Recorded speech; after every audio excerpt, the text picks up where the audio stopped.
Gusto nyo, nauna na ako. Sorry kayo. Sorry kayo. O mga partner, may mga nauna na dito. At taga saan kayo mga partner? Nasaan po? Okay, so sa free chicks natin. So may nauna na po. So ayun mga kapartner, nakuha na po yung mga free chicks natin mga kapartner. Sana nakatulong po yun sa inyo mga kapartner. So kunti lang naman to mga kapartner yung nabibigay po natin. Hindi naman po karamihan. Tulong lang din po sa ating mga kababayan o sa mga gustong mag farming po. Masubukan po ito yung chicken farming po mga kapartner. Sana balang araw mga kapartner mas marami pa akong may pa incubate yan o may incubate o may salang po dyan mga kapartner para mas marami pa po yung tayong mabigyan ganyan mga kapartner. So nagpapasalamat pala ako dun sa mga taong sumusuporta sa akin mga kapartner, kasi kung wala kayo dyan wala rin po ako dito mga kapartner, lalo na po dun sa tumulong po sa akin mga kapartner. Thank you very much po.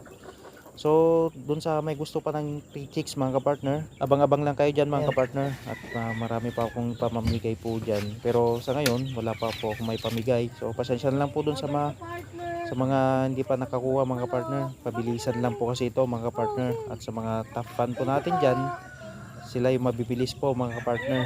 Ito si partner RD from Quezon din. So umabol din siya mga partner. Imbis na first two, umabol po siya. So hinati ko lang po mga partner. So pasensya na lang kung konti po yung naibigay. So ganito lang yung gagawin nyo mga partner.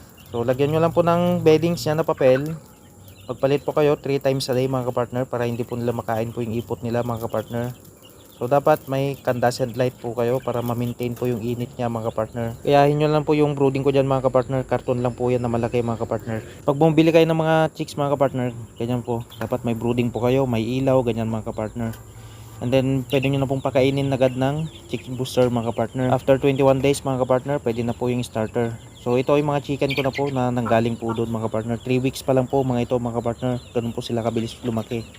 So ito kahit na wala na pong papel yan mga kapartner, pwede na po yan. Basta ma-maintain po na malinis po yung pakainan and then yung drinker nila mga kapartner. Huwag po silang painumin ng malamig mga kapartner para hindi po sila magtae. And then yung feeder nila mga kapartner, dapat lagi malinis po yan para hindi po nila makain yung ipot nila, para hindi rin po sila magtae mga kapartner. So yun lang mga kapartner. God bless. Thank you for watching.